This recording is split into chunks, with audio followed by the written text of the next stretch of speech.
Bom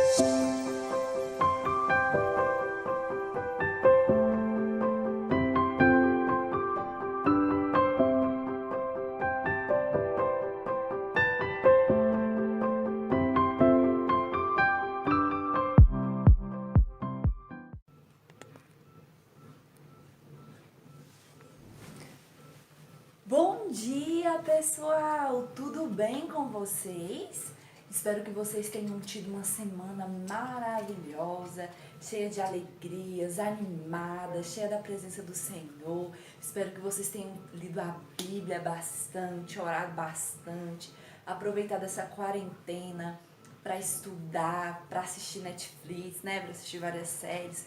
Também, afinal, ninguém é de ferro, né, gente? Enfim, hoje eu tô aqui de novo, para quem não viu o vídeo anterior.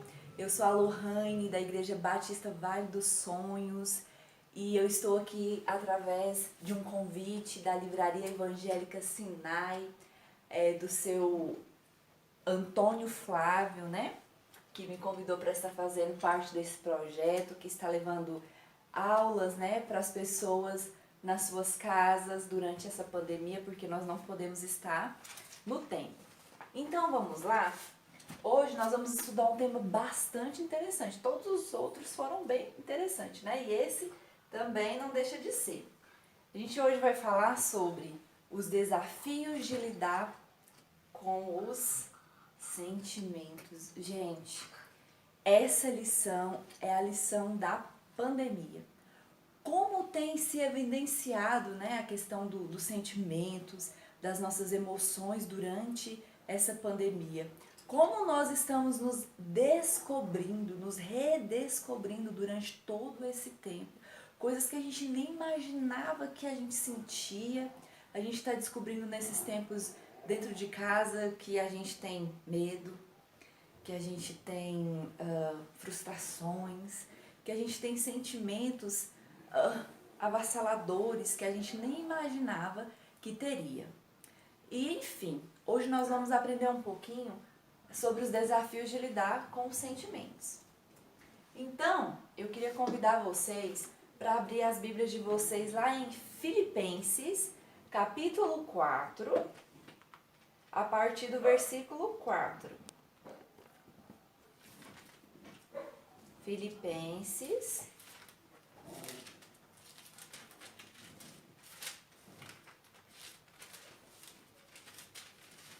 nossa, gente, eu acho que a minha Bíblia, achei que Filipenses tinha fugido da minha Bíblia, mas ele tá aqui, não fugiu não. Vamos lá. Filipenses 4, de 4 a 7, diz assim: Alegrai-vos sempre no Senhor. Outra vez digo, alegrai-vos. Seja a vossa moderação conhecida de todos os homens, perto está o Senhor.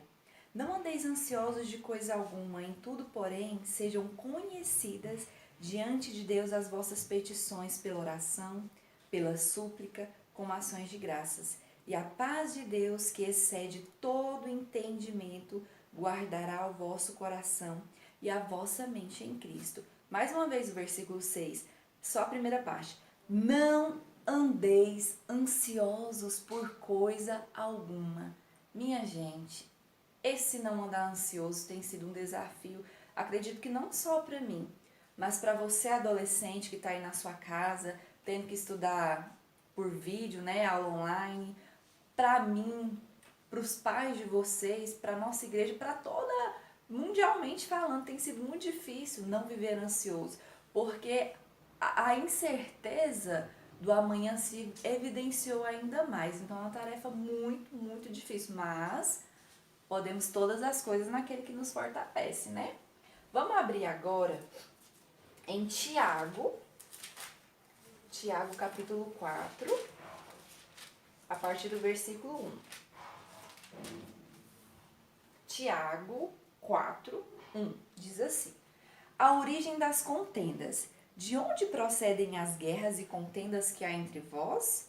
De onde senão dos prazeres que militam a vossa carne? Cobiçais e nada tendes, matais e invejais e nada podeis obter. Viveis a lutar e a fazer guerras. Nada tendes porque não pedis. Pedis e não recebeis, porque pedis mal, para esbanjardes em vossos prazeres. Infiéis, não compreendeis que a amizade do mundo é inimiga de Deus? Aquele, pois, que quiser ser amigo do mundo, constitui-se inimigo de Deus. Ou supondes que em vão afirmam as Escrituras? É com ciúme que por nós anseia o Espírito que ele fez habitar em nós. Antes, ele dá maior graça pelo que diz: Deus resiste aos soberbos, mas dá graça aos humildes. Sujeitai-vos, portanto, a Deus, mas resisti ao diabo, e ele fugirá de vós. Chegai-vos a Deus, e ele se chegará a vós outros. Purificai as mãos, pecadores, e vós que sois de ânimo dobre, limpai o coração, afligi-vos, lamentai e chorai. Converta-se o vosso riso em pranto e a vossa alegria em tristeza. Humilhai-vos na presença do Senhor, e ele vos exaltará. Irmãos, não faleis mal uns dos outros. Aquele que fala mal do irmão ou julga seu irmão, fala mal da lei e a julga. Ora, se julgas a lei, não és observador da lei, mas juiz. Um só é legislador e juiz, aquele que pode salvar e fazer perecer. Tu, porém, quem és que julga o próximo? 7. Sujeitai-vos, portanto, a Deus e resisti ao diabo, e ele fugirá de vós. Sujeitai-vos a Deus, resisti ao diabo, e ele fugirá de vós. Quando a gente fala de sentimentos, de emoções, dessa explosão que acontece na nossa mente, nem sempre o diabo está relacionado com tudo que acontece na vida do cristão, com tudo que acontece na vida das pessoas, né? Tem um livro da Joyce Meyer que chama Campo de Batalha da Mente. E eu aprendi que realmente, como diz o título desse livro, a nossa mente, ela é um campo de batalha. E todos os dias nós somos bombardeados por pensamentos que militam a nossa mente. Todos os dias você pensa em algo ruim, todos os dias você tem pensamentos ruins, mas todos os dias também nós temos pensamentos bons. Todos os dias nós temos frustrações, mas todos os dias nós também temos alegrias. E eu queria dizer para vocês o seguinte: será que você tem deixado a sua mente ser bombardeada pelos dardos inflamados do inimigo, como diz lá em Tiago? Pelos pensamentos ruins, pelas coisas ruins? Será que você tem alimentado a sua mente de coisas ruins? Será que você tem alimentado a sua mente só de notícias ruins que passam no jornal? Ou será que você tem lido a Bíblia e buscado assim a paz no Senhor Jesus? Será? É muito complicado lidar com sentimentos, principalmente quando são negativos, né? É muito difícil lidar com os bombardeios negativos, né? Apesar de muita descrença, em Cristo podemos decidir como lidar sabiamente com os nossos sentimentos. Não temos como apertar um botão para deixar de sentir uma emoção desagradável ou ruminar um pensamento ruim, mas podemos mudar os hábitos fazendo coisas que vão provocar pensamentos bons e que vão gerar sentimentos agradáveis. Nós não temos um botãozinho que aperta e diz: hoje eu quero ser feliz, hoje eu quero ser triste. Sara, então nós temos que... Gente, desculpa, tá? Porque quando a gente grava, quando eu tô aqui falando com vocês, aí tem criança aqui, então vocês não levem a mal, não. E ela tá tentando derrubar o celular, mas ela vai se comportar, né, minha filha? Senta, por favor. E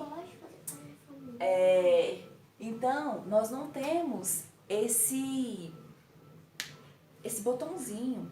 Então nós temos que aprender a nos alimentar de coisas boas. Por exemplo, todos os dias nós almoçamos, nós tomamos café, nós jantamos, fazemos um lanchinho da tarde todos os dias. Todos os dias nós tomamos água, todos os dias a gente toma alguma coisa, todos os dias. a gente tem que se alimentar, correto? E na vida espiritual, psicológica, também não é diferente. Você precisa usar os alimentos corretos. Eu como pizza, eu como fast food, eu como besteira.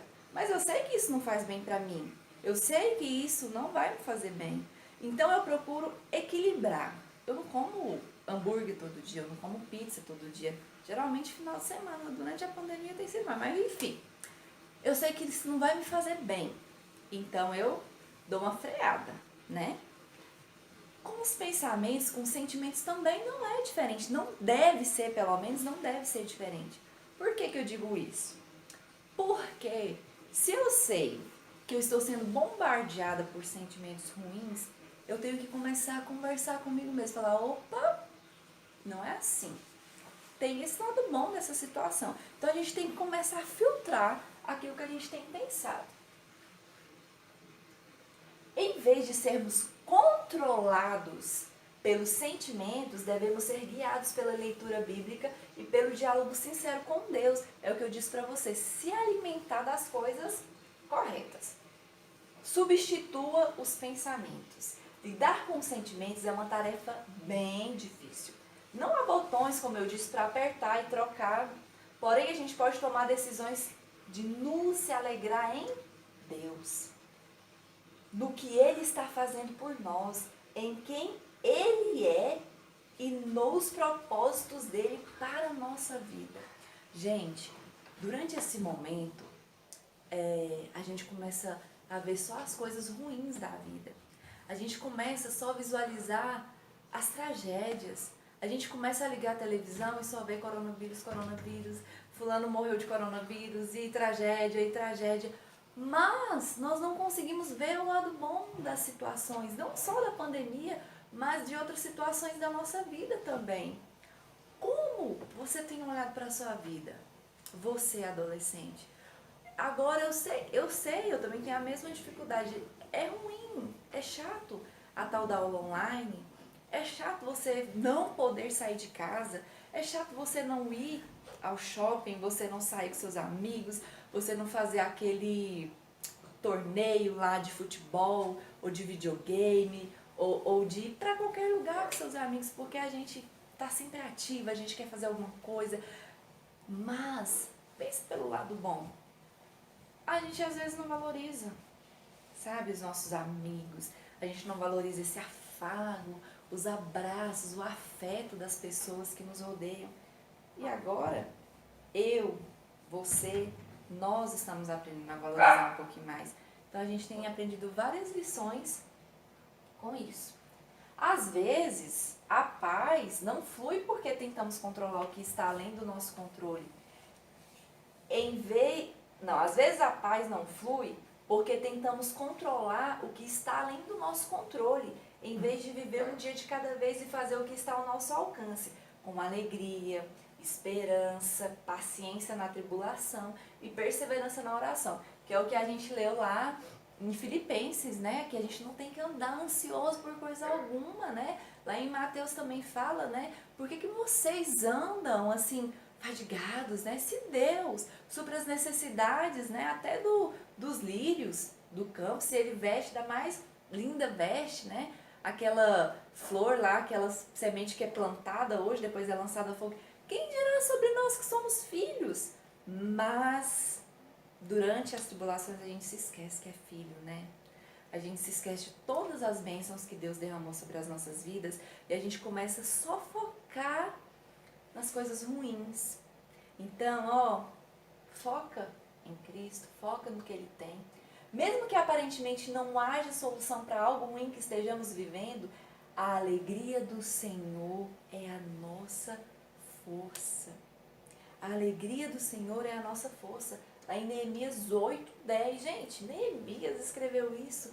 Cara, eu fico pensando, Neemias, acreditando nessa verdade, tomando posse dessa verdade, tendo que reconstruir uma muralha lá, um muro que já estava caído, destruído, saindo de onde ele estava lá no castelo, por mais que ele era serviçal, mas ele estava no castelo, estava tendo do bom e do melhor. Saiu de lá e foi viver o sobrenatural do Senhor, e ele acreditava fielmente que Deus ia suprir, mesmo diante dos ataques, mesmo diante das palavras que os inimigos estavam lançando contra ele. Ele falou: ei, eu estou aqui em nome do Senhor, e eu vou fazer através do Senhor. Será que nós estamos tendo essa atitude de que a alegria do Senhor é nossa força? Será que ao menos nos tempos de guerra nós estamos tendo alegria?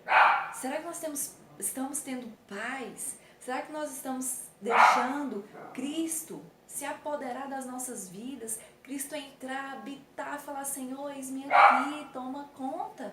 Ou será que a gente tem tomado nós mesmos conta da nossa vida, né? Adote novos comportamentos, é fundamental. É bom sempre destacar que o coração humano, ele não é bom por natureza. A Bíblia diz que nós já fomos concebidos em pecado. Há desejos no coração humano que são perversos, e isso resulta em muitos problemas de relacionamento. Daí a importância de se humilhar diante de Deus, submetendo-se a Ele, resistindo ao diabo. Resistir ao diabo e ele o quê? Fugirá de vós. Nesta caminhada de quebrantamento e arrependimento, Deus concede graça ao crente e o exalta diante das investidas de Satanás contra a sua vida e das fraquezas humanas. Repeti 2 vezes, concede aqui, mas finge que não viu. Contra a sua vida e das fraquezas humanas. Deus nos exalta quando a gente resiste, quando a gente fala: eu vou permanecer firme, eu não vou fazer, eu não vou ceder às coisas erradas, eu vou fazer o que a vontade de Deus manda. E o diabo, ele também não vai te atacar mais não, porque ele sabe que ele não pode. Os conflitos fazem parte da vida. Afinal, nós somos inclinados a entrar em conflito com os outros, conosco, com Deus, porque nós carregamos potencial para a discórdia. Devido ao nosso coração estar infectado pelo egoísmo e atraído diariamente pela rebelião contra Deus. Por quê? Pecado habita no nosso coração. Se nós não lutarmos todos os dias, tem uma música do Thales Roberto que diz assim: e eu escolho Deus, eu escolho Cristo todo dia. Já morri para a minha vida, agora eu vivo a vida de Deus. Então, gente, ser cristão não é você falar assim, o pastor vai lá e fala assim: quem que aceita Jesus como seu único e suficiente Salvador? Eu! Aí você aceitou Jesus, aí pronto, acabou. Aí a partir daquele dia você vai ser santo, imaculado. Não. Não é assim, adolescente. Não é assim. Ainda mais nessa fase da adolescência. É a fase mais difícil de ser cristão. Por quê? Porque quando a gente é cristão, desde cedo, nós somos os adolescentes careta. Porque é chato, porque os meninos bebem, não devia, né? Mas enfim, porque os meninos bebem, porque os meninos vão pras festas ou falam palavrão, porque... E nós como cristãos, o que a gente faz? A gente vai pra igreja. E todo, nossa, cara, você é muito careta e tal. Não é careta não, gente. Pelo menos na minha época de adolescente, né? Enfim, né? Vocês não precisam saber quanto tempo faz, mas era muito bom. A gente ia em todos os acampamentos, a gente ia em todos os shows. Eu aproveitei demais, ficava na piscina até 3, 4 horas da manhã, parecendo um peixe lá dentro. Hoje eu nem dou conta mais, vou nos acampamentos, nem na piscina eu entro, mas eu aproveitei. Então aproveitem, pega essa dica, aproveitem a adolescência de vocês, a juventude de vocês, porque depois vem a idade, vocês não dão conta mais. Então, todo mundo dizia que ser crente era careta, mas eu achava super divertido. Gente, porque eu podia dançar, eu cantava, eu ia pra show, gente, como que é o nome pras conferências, e chegava lá às 6 horas da tarde, só ia embora às 6 horas da manhã, ia pros encontros, pros acampamentos, revia a galera, passava a noite pintando a cara de todo mundo, passando pasta, passando batom. Sempre foi muito divertido. Só que aí é como você age, é como você faz, sabe? Porque assim, os conflitos eles vão fazer sempre parte das nossas vidas. Sempre vai ter alguém que vai dizer que você é chato, que você é careta, que ser crente é isso. Mas cabe a você a decisão de mostrar, cabe a decisão, as atitudes que você vai demonstrar, mostrar para essa pessoa que ser cristão não é careta, não é chato. Vou compartilhar com vocês uma experiência que eu tive. Eu não vou saber aqui falar pra vocês quantos anos eu tinha, mas eu acho que mais ou menos entre 17 e 19 anos. Eu conheci uma pessoa, um rapaz, dentro de um ônibus. E a gente sempre, dentro do ônibus não, no ponto. Eu sempre vinha do seminário, né? Pegava geralmente o último ônibus e todos os dias ele estava ali no ponto, no mesmo horário que eu. Então a gente sempre conversava, né? E eu comecei a falar de Jesus para esse rapaz. E ele começou a ir para a igreja, e ele começou a se interessar pela igreja, se interessar por outras coisas também, pelas meninas, né? Mas assim, ele foi para a igreja. E aí ele começou a mudar, mas ele me dizia sempre assim: Lohane, eu tenho uma dificuldade muito grande em ser cristão. Eu o quê? Eu não consigo parar de beber. Aí eu quero batizar, eu quero fazer as coisas, eu não consigo parar de beber. Olha, deixa eu te falar uma coisa. Não vai ser assim que você vai parar de beber, isso vai ser gradualmente. Ele, mas eu queria ser que nem você. Rapaz, você acha que eu sou santa? Eu não sou, também tenho os meus erros, mas a gente está em processo de santificação todos os dias, né? E aí, um belo dia, meses depois, eu encontrei um amigo dele no ônibus. E o amigo dele foi e falou assim: Lohane, você que tá levando, você que o fulano lá tá indo pra sua igreja? Aí eu falei: foi você que convidou ele? Eu falei: foi. Ele, cara, eu quero fazer parte dessa igreja também. Eu, sério? Ele, nossa, mas o fulano tá outra pessoa. Não, Lohane, não parece mais aquela pessoa. Eu mesmo? Ele, não, a pessoa tá transformada, ele tá pregando, ele tá falando de Jesus, ele não tá bebendo. E quando ele falou não tá bebendo, eu fiquei muito feliz. Porque ele sempre falava pra mim assim, que era uma dificuldade muito grande dele não beber. E assim, no processo de vida desse rapaz, ele assim, saiu da igreja, ficou um tempo afastado e tal. E hoje, pra honra e glória do Senhor, tá ele, a esposa, a família toda na igreja. Não é mérito meu, é mérito do Espírito Santo, é mérito de Deus.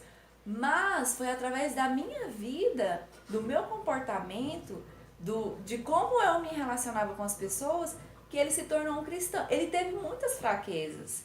E por diversas vezes ele veio me contar, falou, você é homem, eu sou mulher, então fala com o pastor, conversa com o pastor. E é importante também eu falar isso pra vocês, porque assim, a gente tem que tomar cuidado, meninos e meninas, até na hora da evangelização. Porque eu aprendi uma coisa com o meu pastor. Não é que menina não pode evangelizar menino e menino não pode evangelizar menina, não é. Mas assim, você pode levar para a igreja? Pode, você deve. Mas o processo, o acompanhamento, ele deve ocorrer por uma pessoa mais madura e que seja do mesmo sexo. E o pastor fez esse acompanhamento, sabe? E nós acompanhamos e hoje essa pessoa tá na igreja. Mas eu falo pra vocês o seguinte, por que eu tô falando tudo isso? Pra mostrar pra vocês o seguinte, que ser cristão é muito bom. A recompensa é muito maior do que o mundo pode oferecer. E eu tive pessoas que me falaram isso, pessoas que eram do mundo e hoje estão na igreja que falam pra mim, não compensa. Não compensa. Porque, olha, eu estou na igreja desde que meus pais ainda não são cristãos. Minha mãe está indo para a igreja, ainda não se batizou, mas assim, meu pai e tal, mas estou orando, orem também. Mas assim, eu fui para a igreja muito cedo, eu tinha por volta, eu acho que a minha igreja tem 18, 17 anos, desde que a igreja começou eu tô lá. E a gente tem que ter um comportamento diferente, sabe? A gente tem que ter... Gente, eu não tô falando pra vocês que quando a gente vai pra igreja a gente não erra. A gente erra, a gente peca, a gente cai. Mas a gente tem que se levantar, a gente tem que olhar pra cima e falar que Deus é Ele que nos santifica, é Ele que nos purifica. E o mundo não compensa. Porque se você passa a noite inteira bebendo, no outro dia você tá numa ressaca mortal, que você não consegue fazer nada. Se você faz o que não deve antes do casamento, você tem consequências drásticas também. Se você, sabe, tem inúmeras coisas que eu posso citar aqui pra vocês, mas enfim, vocês sabem. E vocês podem mostrar para as pessoas lá fora que estar dentro da igreja vale a pena, é muito bom, mas isso depende muito de nós, de como a gente trata, né? O caminho para a paz com os outros, para a paz consigo mesmo, para a paz com Deus é a submissão, é entrega, é saber que Jesus é quem faz as coisas. Quando nos sujeitamos a Deus, podemos resistir ao diabo. Como o diabo? Gente, ó, prestem bem atenção nisso. Como o diabo não tem condições, ele não tem condições de enfrentar o poder de Deus em nós, ele vai ser obrigado a pegar, a vazar, bater em retirada mesmo, que ele não pode. Consequentemente, o nosso relacionamento com Deus vai melhorar, dar um up. E isso vai se desdobrar num relacionamento intrapessoal equilibrado e positivamente transformador. Gravem isso. O diabo não tem condições de enfrentar o poder de Deus em nós. Então, para de dar desculpa que a carne é fraca, tá? Porque se você tem o Espírito Santo de Deus, o Espírito tem que ser forte e você tem que resistir. Conclusão: evite alimentar pensamentos destrutivos e não se permita ser influenciado por pessoas ou por informações que se opõem à vontade de Deus. Precisamos nos alimentar do que vai influenciar positivamente a nossa vida. Se o sofrimento bater na porta e adentrar nossa vida, devemos nos lembrar de que Deus nos capacita a vencer em Cristo as fraquezas. Precisamos crer. Nós precisamos crer que Deus fará um milagre nas nossas vidas. Vou deixar isso aqui para vocês refletirem durante a semana. Você conversa mais com pessoas focadas nos problemas ou nas soluções? O que você tem lido, ouvido ou assistido? Motiva ou desanima você? Sua alegria está no Senhor ou no que você pode ter e experimentar? Pense nisso, hein, galera? Vamos lá, para guardar no coração. Alegrem-se sempre no Senhor. Novamente direi, alegrem-se. Filipenses 4:4. Alegrem-se. A alegria do Senhor é a nossa força. Que vocês controlem os sentimentos, as emoções de vocês, que vocês tenham os temperamentos controlados pelo Espírito. Amém? Vamos orar? Pai querido, Pai de amor, Pai de imensa bondade, graças te damos, ó Pai, porque a cada manhã paz e misericórdia se renovam. Pai querido, que nós possamos ser controlados pelo Teu amor, que nós possamos ser controlados pelo Teu poder, Senhor. Não nos deixe cair em tentação, livra-nos de todo mal, Senhor. Oh Deus, que nós possamos, ó Pai, ser sal, que nós possamos ser luz e que nós possamos transformar a nossa geração. Amém. Tenham todos uma semana cheia da graça e da paz do Senhor Jesus. Um beijo para vocês. Fiquem com Deus.